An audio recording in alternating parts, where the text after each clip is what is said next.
Hello student, today study class 12th physics। इसके अगले lecture में आपको बताया गया था पिछले लेक्चर में क्या Coulomb's law, it's vector form, superposition principle and it's numerical. बहुत सारे न्यूमेरिकल्स आपको बताए गए थे। तो आगे हम लोग चलते हैं, आगे बढ़ते हैं। इसमें अब इलेक्ट्रिक फील्ड क्या होती है? इलेक्ट्रिक फील्ड क्या होती है? जैसे कोई हम लोग ये चार्ज पार्टिकल्स लेते हैं, वैसे ये चार्ज लिया Q प्लस Q चार्ज हमने ले लिया, तो इस चार्ज के चारों फील्ड समझ में आता है ना आपको? फील्ड जैसे चारों तरफ ये फील्ड होती है, ठीक है। उसी तरह से किसी चार्ज के चारों तरफ की वो फील्ड जिसमें किसी दूसरे चार्ज को लाने पे, मान लेते हैं यहां पर कोई दूसरा चार्ज रखे हैं, ये जो चार्ज है ना, ये दूसरा चार्ज रखे हैं, ये जो चार्ज है इसको कहते हैं टेस्ट चार्ज। क्या बोलते हैं? टेस्ट चार्ज, ठीक है। ये टेस्ट चार्ज कहलाता है, यानी इसको टेस्ट करने के लिए लेते हैं, स्मॉल होता है, small positive charge, unit charge कर सकते हैं एक तरह से। तो ये प्लस क्यू चार्ज के चारों तरफ की वो फील्ड, इसके चारों तरफ की वो फील्ड जिसमें अगर कोई दूसरा चार्ज लाया जाए, दूसरा चार्ज रखा जाए, तो उस पर या तो अट्रैक्शन फोर्स लगे या क्या लगे? रिपल्सन फोर्स लगे। अब ये देखिए, ये भी प्लस है, ये भी प्लस है, तो दोनों प्लस पे कैसा चार्ज लगेगा? Repulsive force. कैसा लगेगा? रिपल्सिव। प्लस प्लस को क्या करता है? रिपेल करता है, दूर हटाता है, ठीक है। तो ये हमारा क्या हुआ? इलेक्ट्रिक फील्ड हुआ। यानी कह सकते हैं स्पेस अराउंड द स्पेस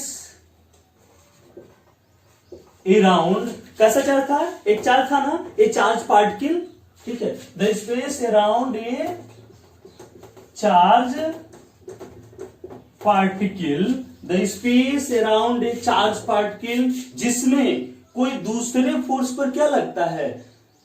दूसरे चार्ज पर क्या लगता है? एक फोर्स लगता है। Within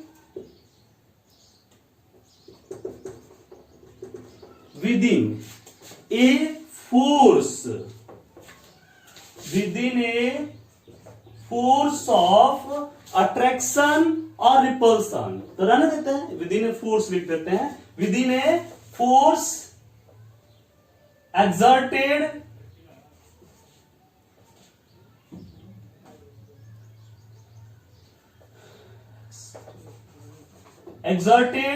on other charge particle, ठीक है। अदर चार्ज पार्टिकल्स, ठीक है। तो कोई हम लोग लेते हैं एक्सर्टेड है ना, EXERTED, ठीक है। Exerted on other charge particle, ठीक है, इज कॉल्ड इलेक्ट्रिक फील्ड।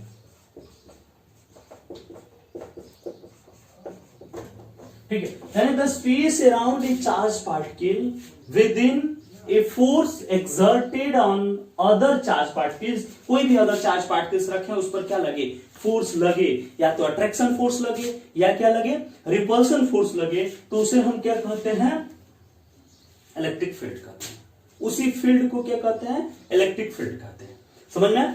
तो अब ये इलेक्ट्रिक फील्ड कहां तक हो सकती है? जैसे ये प्लस था, आगे हम बताएंगे इलेक्ट्रिक लाइन खींचेंगे तो ये जो प्लस चार्ज था, अब यहां पर भी रखोगे ये, तो इसको क्या करेगा? ये रिपेल करेगा दूर तक। इधर भी कोई होगा चार्ज पार्टिकल, इधर भी होगा, इसको दूर तक रिपेल करेगा।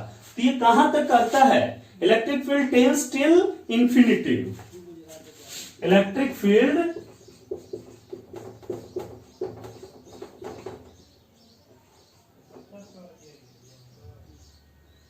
Tends till infinity. Electric field infinity तक क्या करती है? टेंस करती है। जैसे जैसे ऊपर जाएंगे धीरे धीरे इसका फोर्स क्या होता जाएगा? कम होता जाएगा, लेकिन रहेगा। और इंफिनिटी पर इसकी वैल्यू क्या हो जाती है? 0 हो जाती है। तो electric field tends till infinity तक ये इलेक्ट्रिक फील्ड क्या होती है? लगती है, ठीक है। ये चीज था हमारे क्या? इलेक्ट्रिक फील्ड का कॉन्सेप्ट, ठीक है। चलिए intensity of electric field, intensity of electric field, electric field की हमको क्या निकालनी है, इंटेंसिटी निकालनी है। ठीक है, चलिए अब यहां पर देखते हैं इलेक्ट्रिक फील्ड की इंटेंसिटी क्या होती है, यानी इलेक्ट्रिक फील्ड ही एक तरह से कह सकते हैं, यानी the electric force per unit charge, the electric force per unit test charge is called electric field intensity. इस पर यूनिट चार्ज को जितनी इंटेंसिटी से ये प्लस क्यू चार्ज अपने तरफ अपने से क्या करता है, रिपेल करता है या अट्रैक्ट करता है, उस इंटेंसिटी को ही हम क्या कहते हैं, इलेक्ट्रिक फील्ड कहते हैं, यानी इलेक्ट्रिक फील्ड इंटेंसिटी या इलेक्ट्रिक फील्ड कह सकते हैं। यानी और ये यानी इसमें डायरेक्शन है कि नहीं, देखिए डायरेक्शन है इसमें, ये बाहर की तरफ रिपेल कर रहा है, माइनस होता तो इसको क्या करता, अट्रैक्ट करता। तो electric field equal to F upon q naught, यानी इलेक्ट्रिक फील्ड पर unit charge is called electric field intensity. Unit क्या होगा इसका, न्यूटन पर कूलाम, यूनिट क्या हो जाएगा इसका, न्यूटन पर कूलाम। तो ये इसकी यूनिट हो गई न्यूटन पर कूलाम। देखिए फोर्स का न्यूटन होता है, चार्ज का क्या होता है, कूलाम होता है, तो इसकी यूनिट हो गई न्यूटन पर कूलाम। अब यूनिट तो निकल गया, चलिए डायमेंशन निकालते हैं। डायमेंशन, फोर्स का डायमेंशन क्या होता है, ml_t-2। चार्ज का क्या होता है, at। क्या हो गया ये, ml, t ऊपर गया, t-3 a इनवर्स। तो डायमेंशन इसका हो गया ml_t-3 a इनवर्स। नेचर क्या हुआ भाई, नेचर वेक्टर, इसका नेचर हो गया क्या, it is a vector quantity. Electric field intensity क्या होती है, वेक्टर क्वांटिटी होती है।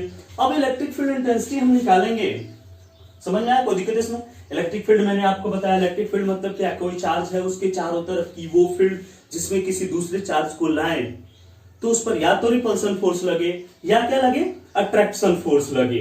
ठीक है, तो उस फील्ड को the space around a charge particle within force exerted other charge is called electric field। ठीक है, तो ये चीज हुआ। अब electric field due to a point charge, जैसे मान लीजिए अब यहां पर देखते हैं हम लोग, ये प्लस क्यू चार्ज था और यहां पर ये क्यू नॉट चार्ज था। अब इस पॉइंट पी पर ये क्यू नॉट चार्ज है, इधर की तरफ इस पर इलेक्ट्रिक फील्ड इस पर लगेगी।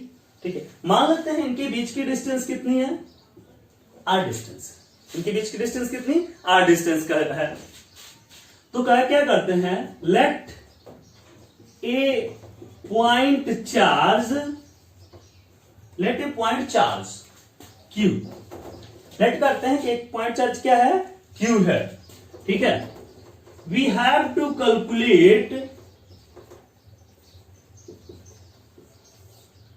We have to calculate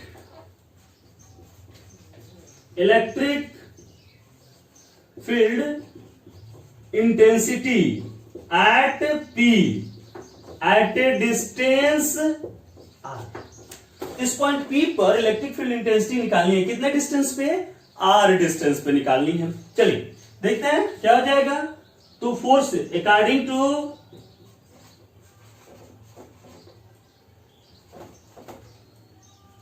coulomb law, Coulomb law से इस पर फोर्स कितना लग जाएगा, F equal to 1/4 pi epsilon naught Q into Q naught upon R square. यही होता है कूलाम लॉ। दो चार्ज अगर एक दूसरे से स्मॉल डिस्टेंस पर सेपरेटेड हो तो उनके बीच लगने वाला force F equal to force of attraction repulsion 1/4 pi epsilon naught Q into Q naught upon क्या, R स्क्वायर। ठीक है, तो ये इसके ऊपर फोर्स लगा। Then E equal to F upon Q naught equal to 1/4 pi epsilon naught, Q naught से Q naught क्या हो गया, कैंसिल हो गया, Q अपॉन R स्क्वायर। ठीक है, यानी फार्मूला इसका क्या हो गया, E इक्वल टू 1/4πε0 Q/r²। ये फार्मूला हो गया E = 1/4πε0 Q/r²। यानी इलेक्ट्रिक फील्ड इसके स्क्वायर के इनवर्सली प्रोपोर्शनल होती है, डिस्टेंस के स्क्वायर के क्या होती है, इनवर्सली प्रोपोर्शनल। इस Q0 चार्ज पे, टेस्ट चार्ज पे डिपेंड नहीं करती। Test charge is a very small charge, unit charge लेते हैं और 1 से मल्टीप्लाई करें तो कोई अंतर नहीं, लेकिन यहां पर आप देख सकते हैं Q0 से डिवाइड हो गया, सो Q0 क्या होता है, कैंसिल होता है। Q0 बोलो या Q0 बोलो, ठीक। तो ये चीजें हैं आपका electric field and electric field intensity, ठीक है। इसको करिए, ठीक है। तो ये चीजें थी electric field intensity and electric field. चलिए आगे बढ़ते हैं हम लोग।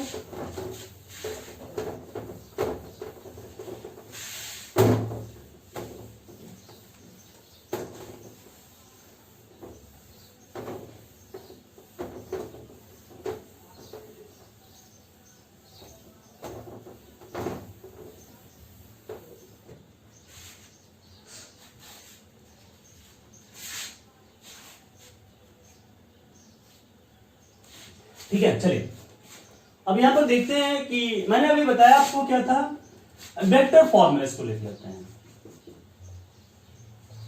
वेक्टर फॉर्म, ठीक है। इलेक्ट्रिक फील्ड को किस में लिखते हैं, वेक्टर फॉर्म में। चलिए अभी हमने फार्मूला प्रूफ किया E = 1/4πε0 Q/r²। चलिए अब मैंने बताया था कि अगर वेक्टर फॉर्म में हमको करना हो, क्या करना हो, वेक्टर फॉर्म में हमको करना हो तो क्या करते हैं इसको, वेक्टर E = 1/4πε0 Q/r², बात वही हुआ, इनटू यूनिट वेक्टर क्या,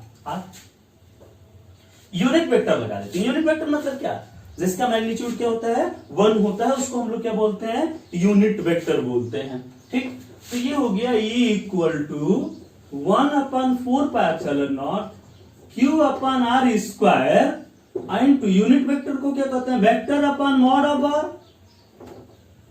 ठीक होता है, वेक्टर r अपॉन, ये आपको मैंने पढ़ाया था, unit vector E = vector a upon a, ठीक है। तो वही चीज लिखे, वेक्टर E = कितना हो गया, 1/4πε0 Q/r³ into unit vector r। अब ये r³ मत समझना, यहां पर वेक्टर r लगा हुआ है, ठीक। तो ये इसका वेक्टर फॉर्म में हो गया। अगर इसका हम ग्राफ खींचना चाहें, किसके किसके बीच में, ये r है और ये इलेक्ट्रिक फील्ड क्या है, E है, तो E इज प्रोपोर्शनल टू क्या था, r², 1/r²।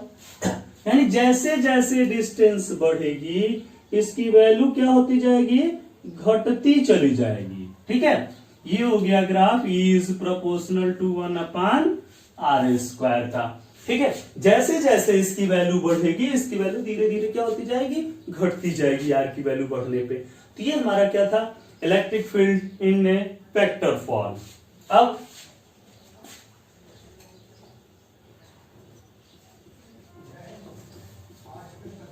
Electric field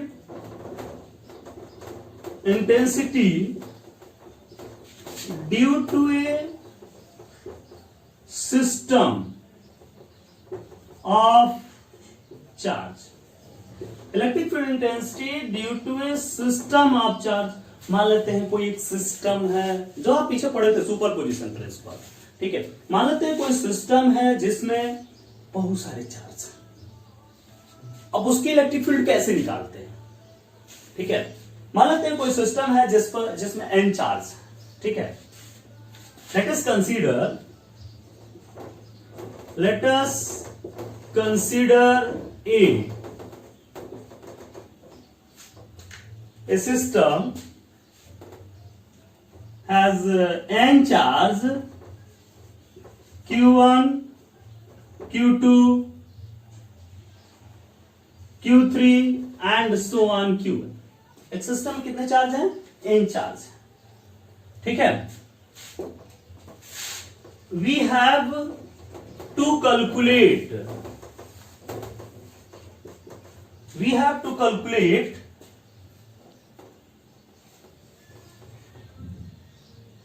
electric field at a point, किसी पॉइंट पर इलेक्ट्रिक फील्ड हमको निकालना है, ठीक।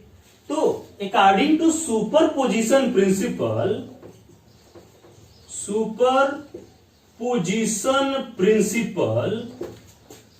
Vector E equal to vector E1 plus vector E2 plus and so on vector EN, सभी के अलजेब्रिक सम के क्या हो जाता है, इक्वल हो जाता है, यानी सभी के वेक्टर सम के ये क्या हो गया, इक्वल हो गया। Vector E1 plus vector E2 plus vector E3 plus vector E4 plus and so on क्या वेक्टर EN, सबके सम के क्या हो जाता है, इक्वल हो जाता है। यानी ये हो गया vector E equal to 1/4 pi epsilon naught, तो सब में होगा, क्या हो जाएगा, Q1/R1 का स्क्वायर प्लस Q2/R2 का square plus and so on Qn/Rn का स्क्वायर।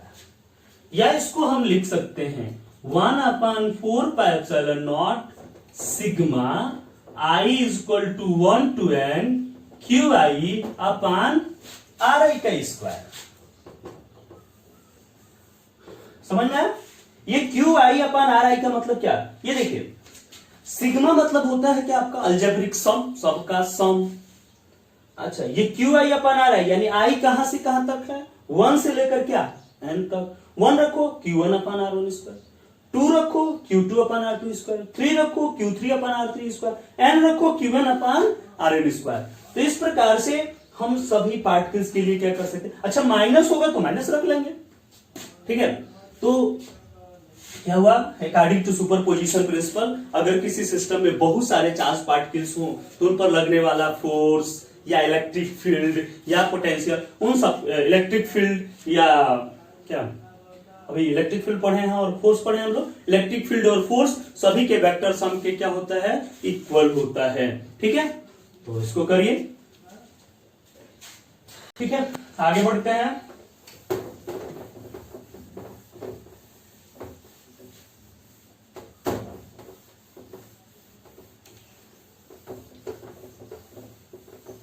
एक सभी में यूज होगा, अगले चैप्टर में भी यूज होगा, चार्ज डिस्ट्रीब्यूशन, ठीक है, इलेक्ट्रिक चार्ज डिस्ट्रीब्यूशन।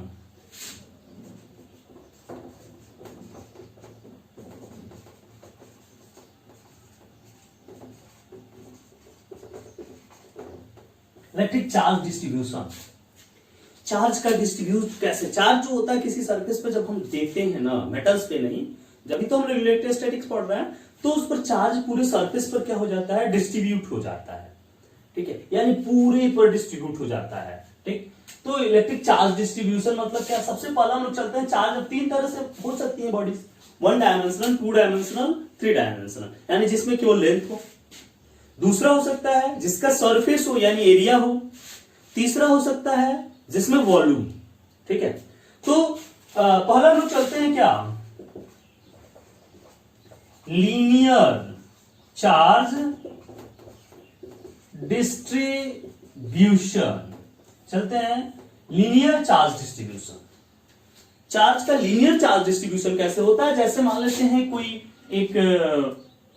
एक ऐसी बॉडी लेते हैं जिसकी केवल और केवल क्या होती हो, लेंथ होती हो। जैसे मान लेते हैं ये बॉडी हमने लिया है, इसमें केवल और केवल क्या है, लेंथ है, और इसको हमने प्लस क्यू चार्ज दे दिया। ये प्लस क्यू चार्ज जब हम इसको देते हैं ना, तो ये प्लस क्यू चार्ज इसके पूरे लेंथ पर डिस्ट्रीब्यूट हो जाता है, ठीक है। When charge distribute charge uniformly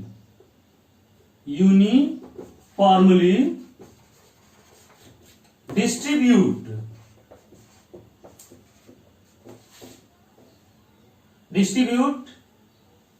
along length called linear charge distribution। आप लोग लिख लेना, लीनियर चार्ज डिस्ट्रीब्यूशन। जब कोई चार्ज किसी लेंथ के यूनिफॉर्मली डिस्ट्रीब्यूट होता है तो उसे हम क्या कहते हैं, लीनियर चार्ज डिस्ट्रीब्यूशन कहते हैं, ठीक है। यानी हम कह सकते हैं चार्ज पर charge distribute per unit length is called linear charge density. ये गॉस थ्योरम में भी बहुत ज्यादा यूज होगा, गॉस लॉ में, ठीक है। तो linear charge distribute per unit length is called linear charge density. और इसको डिनोट किससे करते हैं भाई? लीनियर चार्ज डेंसिटी को लेमडा से डिनोट करते हैं। किससे डिनोट करते हैं? लेमडा से, ठीक है। तो अगर मान लेते हैं कि इसमें थोड़ा सा, ये पूरी लेंथ इसकी क्या थी? एल थी। अगर ये थोड़ी सी लेंथ ले तो ये थोड़ी सी लेंथ कितनी हो गई? डीएल। तो इस थोड़ी सी लेंथ पे चार्ज कितना हो जाएगा भाई? डीक्यू चार्ज हो जाएगा। कितना हो जाएगा चार्ज? ये थोड़े सा पर जो चार्ज होगा वो कितना होगा? डीक्यू हो जाएगा, ठीक है। ये डीक्यू चार्ज हो गया और लेंथ कितनी हो गई? डीएल हो गई। तो Q equal to lambda, lambda था ना, lambda equal to d q upon क्या? डीएल। लेमडा इक्वल टू क्या? D q upon dl. और पूरे के लिए पर होल, पूरे के लिए लेमडा इक्वल टू क्या हो गया? Q अपन क्या? एल। लेमडा इक्वल टू हो गया Q अपन एल। यूनिट क्या होगा इसका? Coulomb per metre. Dimension Q का क्या होता है? 80 और लेंथ का क्या होता है? L। L तो ये क्या हो जाएगा? L इनवर्स T, ठीक है। ये हमारा हो गया क्या? लीनियर चार्ज डिस्ट्रीब्यूशन, ठीक। दूसरा हम लोग देखते हैं surface charge distribution.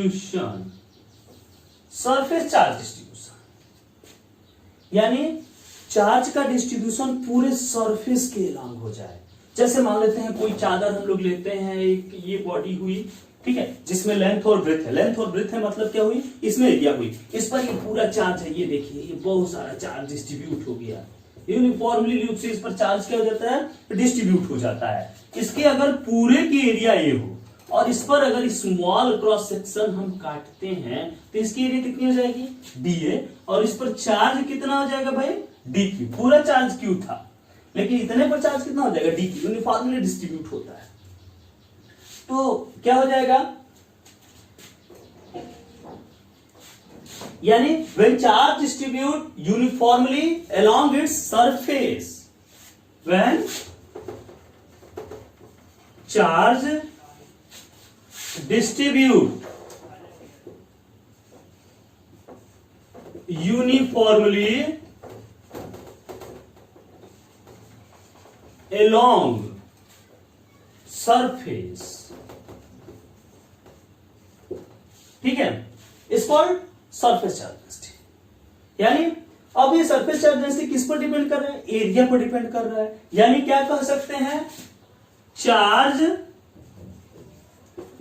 Per unit area, charge per unit area is called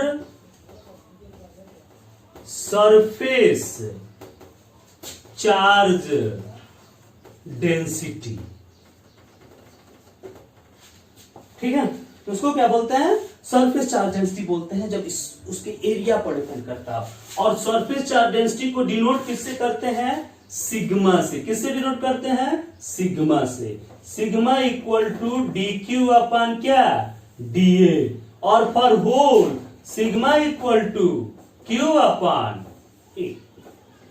sigma equal to क्या हो गया? क्यू अपन ए हो गया। यूनिट इसका क्या हो जाएगा? Unit coulomb per metre square. और ऐसे डायमेंशन निकालना है, समझ में? तो लीनियर चार्ज डिस्ट्रीब्यूशन मतलब क्या?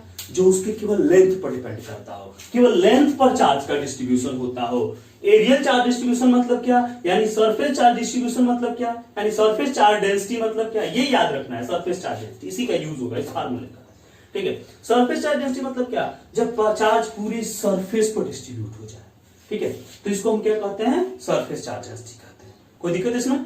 ठीक है, इसको कर लीजिए, फिर आगे करते हैं। चलिए आगे बढ़ते हैं।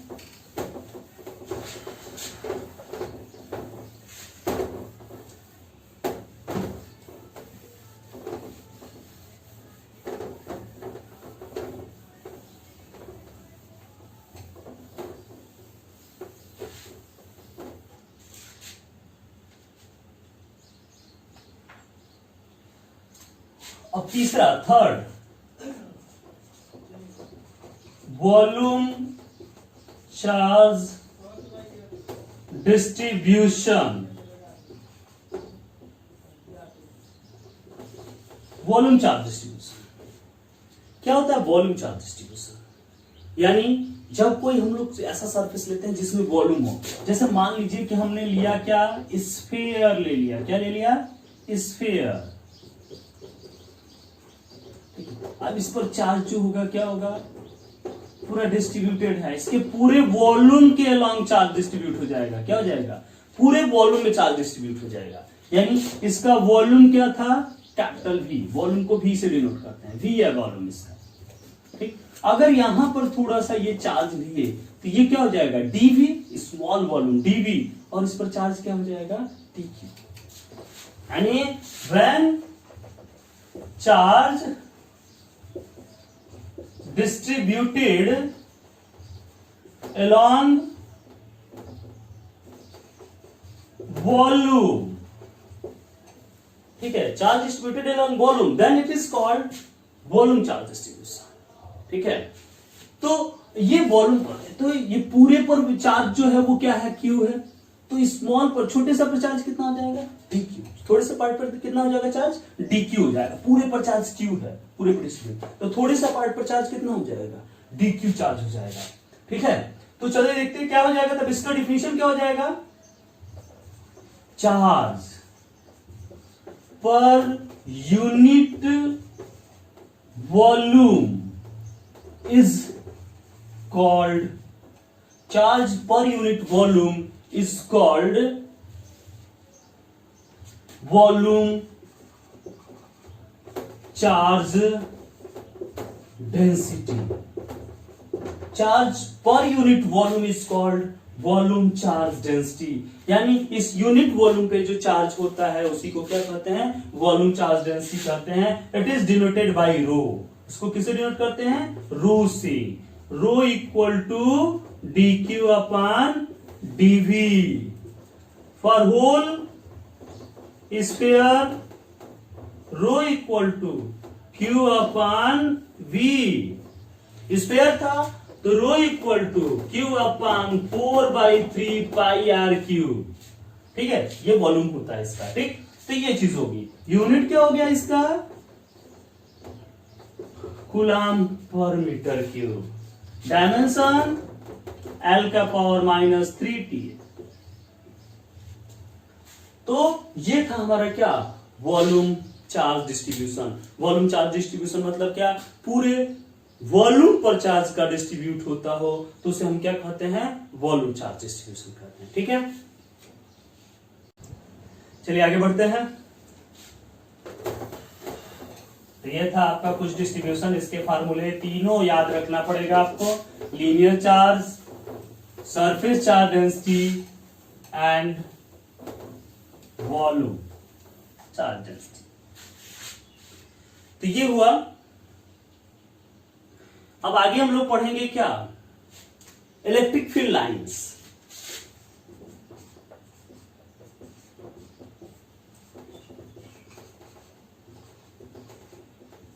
Electric field line.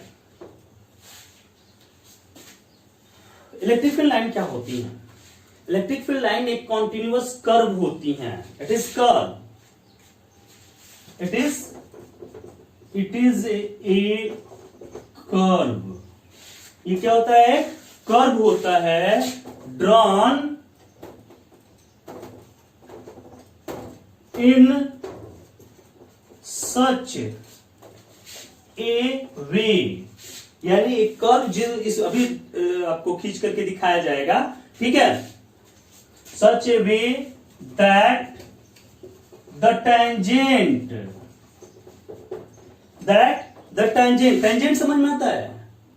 आप मैथ में पढ़े होंगे, जैसे मान लीजिए ये है, तो इस पॉइंट पर टेंजेंट खींचना है इसको, ये टेंजेंट, ठीक है, जो स्पर्श कर से उसको छूते हुए जाता हो, ठीक है, टेंजेंट, ठीक है, टेंजेंट एट ईच पॉइंट, प्रत्येक पॉइंट पे, यहां पे, यहां पे, यहां पे, सब जगह, ठीक है, tangent at each point on the curve, on the curve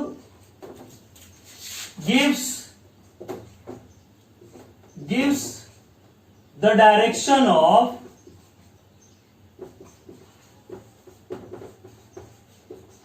electric field, ठीक है, यानी वो कॉन्टिन्यूअस कर्व जो हर समय इलेक्ट्रिक फील्ड के डायरेक्शन को क्या करता है, दिखाता हो, इलेक्ट्रिक फील्ड के डायरेक्शन को बताता हो, उसे हम क्या कहते हैं, इलेक्ट्रिक फील्ड लाइंस कहते हैं। अब जैसे चलिए, for a positive point charge, एक पॉजिटिव पॉइंट चार्ज के लिए देखते हैं, ठीक है, ये देखिए, ये हमने लिया पॉजिटिव पॉइंट चार्ज। अब ये पॉजिटिव चार्ज लिए तो मैंने कहा था कि जो टेस्ट चार्ज लेते हैं, टेस्ट चार्ज जो लेते हैं, वो टेस्ट करने के लिए चार्ज क्या लेते हैं, पॉजिटिव लेते हैं, पॉजिटिव टेस्ट चार्ज लेते हैं, क्यू नॉट, ठीक है। तो अब यहां पर देखिए, ये क्यू हुआ, प्लस क्यू है, कितना है, प्लस क्यू है चार्ज। अब इस पर कोई टेस्ट चार्ज कहीं भी होगा, यहां होगा, यहां होगा, ये क्या करेगा, ये उस चार्ज को क्या करेगा, रिपेल करेगा, दूर हटाएगा। तो इसके कारण किधर की तरफ इलेक्ट्रिक फील्ड लाइंस होती हैं, बाहर की तरफ होती है, due to a single charge, for a positive charge, for single positive charge, ऐसे लिखिए सिंगल, ठीक है, सिंगल पॉजिटिव चार्ज। ये देखिए किधर की तरफ हुई है, इस डायरेक्शन में ऐसे हो रही है, ठीक है, किधर की तरफ है, रेडियली आउटवर्ड, किधर की तरफ है, रेडियली आउटवर्ड, रेडियस के अलॉन्ग बाहर की ओर है, ठीक है। दूसरा,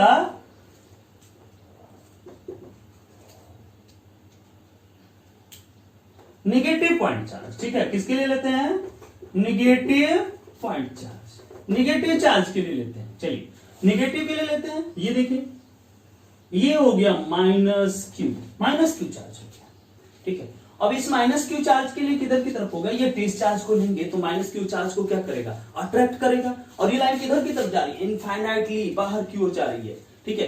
तो इस माइनस चार्ज को ये क्या करेगा, अट्रैक्ट करेगा, ठीक है। तो ये माइनस चार्ज को ये क्या कर रहा है, अट्रैक्ट कर रहा है, ये अट्रैक्ट किया,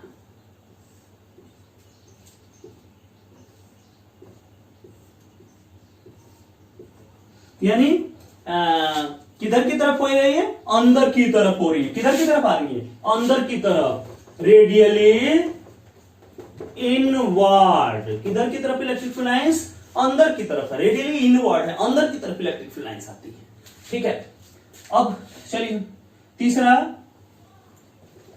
for both positive,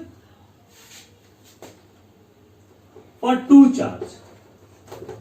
charge, one positive and other negative, एक प्लस है एक माइनस है, एक प्लस के कारण, दूसरा किसके कारण, माइनस के कारण, ठीक है। अब ये हो गया पॉजिटिव चार्ज और ये हो गया क्या, निगेटिव चार्ज, ये प्लस ये माइनस, प्लस से माइनस की तरफ हम देखते हैं, ठीक है, प्लस से माइनस, किधर से, देखिए इलेक्ट्रिक लाइट किधर निकल रही है, प्लस से निकल रही है, माइनस की तरफ क्या हो रही है, आ रही है, यानी इलेक्ट्रिक फील्ड पॉजिटिव से निकलती है, नेगेटिव की तरफ जाती है, पॉजिटिव की तरफ निकलती है, नेगेटिव की तरफ जाती है, ठीक है। तो ये इलेक्ट्रिक फील्ड लाइंस प्लस से निकलती है, ये देखिए इलेक्ट्रिक फील्ड लाइन गई और किधर गई, माइनस की तरफ गई, प्लस से निकली माइनस पर जाकर खत्म हुई, फिर प्लस से निकली माइनस पर जाकर खत्म हुई, ये देखिए, फिर यहां से निकलना शुरू हुई, खत्म हो गया, मानता है ऐसे, ठीक है। तो ये पॉजिटिव से निकलती है, नेगेटिव की तरफ क्या होती है, खत्म होती हैं, ये दोनों, एक प्लस और एक माइनस, यानी अदर चार्जेस के लिए था। यानी दो तरफ के चार्ज, एक प्लस हो दूसरा क्या हो माइनस हो। ठीक है, अब चलते हैं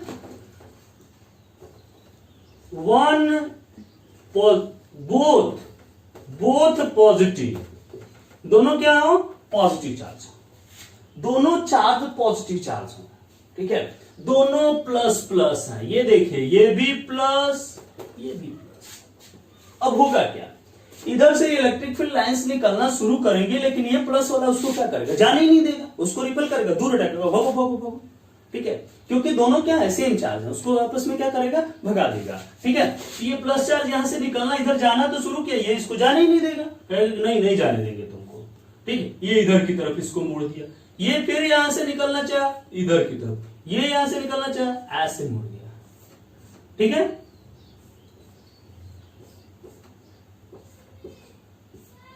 तो ये प्लस के कारण इलेक्ट्रिक फील्ड लाइंस यहां पर बराबर हो जाती हैं, दोनों से इक्वल इक्वल डिस्टेंस, अगर दोनों चार्ज इक्वल है तो। ठीक, तो ये पॉजिटिव चार्ज के कारण दोनों एक दूसरे को क्या करते हैं, दूर हटाते हैं। ठीक है, for a line charge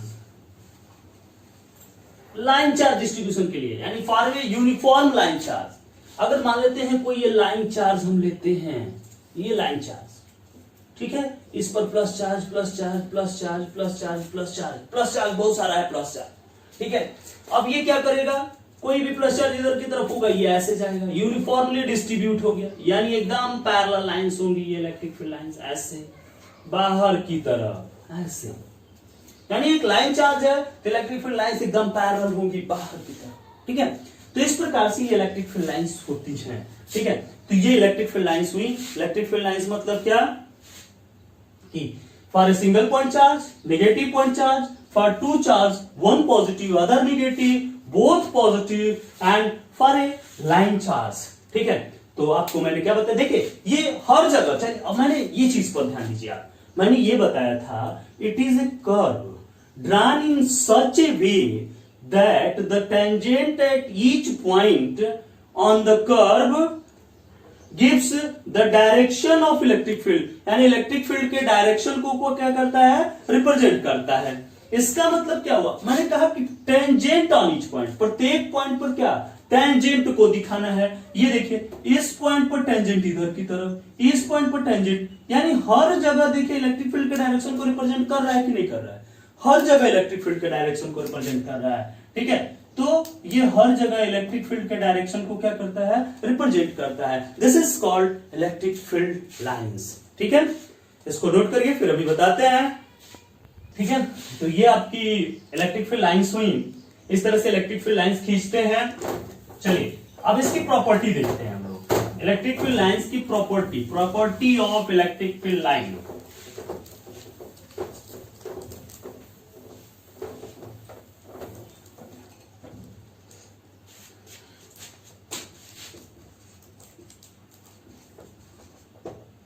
property of electric field line, electric field line की प्रॉपर्टी हम निकालते हैं।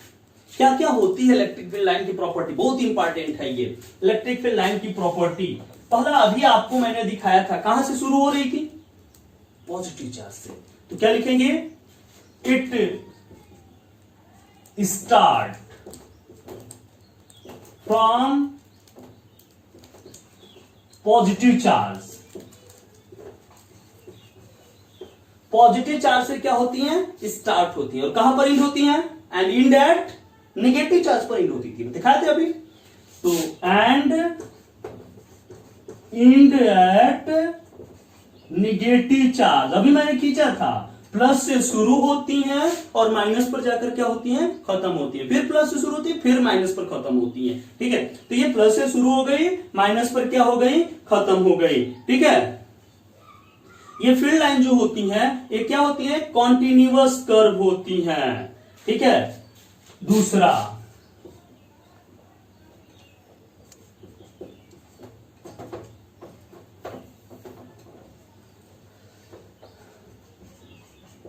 Electric field line are continuous न्यूअस, ठीक है, कॉन्टिन्यूअस,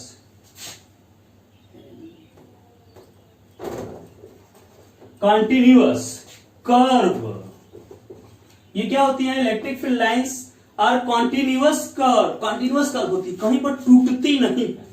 कॉन्टिन्यूअस कर्व मतलब क्या? कॉन्टिन्यूअस कर्व होती है without any break. Electric field lines are continuous curve without any break, बिना किसी ब्रेक के ये लगातार कॉन्टिन्यूअस चलती जाती हैं, टूटती नहीं। प्लस से शुरू हुई माइनस पर खत्म, प्लस से शुरू हुई माइनस पर खत्म, टूटती नहीं, बीच में नहीं टूटती, ठीक है। तो ये कॉन्टिन्यूअस कर्व होती हैं। दूसरा चीज जो मोस्ट इंपॉर्टेंट है, two field lines can not cross each other. देखें कैसे कोई काट रही थी? नहीं काट रही थी, ठीक है। Two field line, field line मतलब electric field lines, two field lines can never cross each other। एक दूसरे को ये इलेक्ट्रिक फील्ड लाइन कभी नहीं काटती हैं। ये इलेक्ट्रिक फील्ड लाइंस हुई, एक दूसरे को कभी नहीं काटती हैं। आपसे पूछता है, एक नंबर में कई बार बोर्ड में पूछा हुआ है कि इलेक्ट्रिक फील्ड लाइंस एक दूसरे को क्यों नहीं काटती, तो क्यों नहीं काटती उसका आप रीजन देंगे, क्योंकि अगर काटेगी तो एक ही पॉइंट पर क्या हो जाएंगे? दो टेंजेंट हो जाएंगे, ठीक है, जो कि पॉसिबल नहीं, विच इज नॉट पॉसिबल। अगर क्रॉस करेंगी तो एक ही पॉइंट पर कितने हो जाएंगे? दो टेंजेंट हो जाएंगे, जो कि पॉसिबल नहीं है। तो क्या लिखेंगे? पूछेगा कि क्रॉस नहीं करती तो क्या लिखेंगे? Because it has two direction, two tangent which is not possible at a point. एक ही पॉइंट पर दो डायरेक्शन, दो टेंजेंट पॉसिबल नहीं है यहाँ पे। सो ये क्या होगा? गलत होगा, ठीक है। यहां पर उसको आप लिख लेंगे, खुद से लिखेंगे, ठीक है, कि क्यों नहीं होती है। नहीं आएगा, पूछेंगे, हम उसको लिखवा देंगे, ठीक है। They can not have close curve, ये क्लोज कर्व नहीं बनाती। अब ऐसा नहीं, यानी लूप नहीं बनाती। क्लोज कर्व मतलब क्या? लूप फॉर्म नहीं करती। कई जगह आपको दिया होगा ऐसे, आपके एनसीईआरटी के क्वेश्चंस में है, एक्सरसाइज में, ये प्लस से शुरू होती है, माइनस पर खत्म होती है, फिर माइनस से प्लस पर ऐसे आ जाती है। इट इज नॉट पॉसिबल, ये पॉसिबल नहीं है, ठीक है। ये लूप नहीं बनाती, प्लस से शुरू होती माइनस पर खत्म हो जाती, प्लस से शुरू होती माइनस पर खत्म, बीच में लूप नहीं बनाती। आपने क्वेश्चन में बहुत सारा ऐसा दिया होगा, प्लस माइनस ऐसे करके देगा और बीच में ऐसे भी बना देगा, ठीक है। ये पॉसिबल नहीं है, ये क्या है? गलत है। समझ में? तो ये चार प्रॉपर्टीज हुई, और बहुत सारी प्रॉपर्टीज है। चार प्रॉपर्टी कम से कम आप याद रखेंगे। क्या बताया? Start from positive, end at negative. Electric field lines are continuous curve without any break. Two field lines can never cross each other. They cannot have closed curve. ये क्लोज कर्व नहीं बनाती। Electric field lines पर आप numericals करेंगे, हमारे numericals आपको बताएंगे, ठीक है।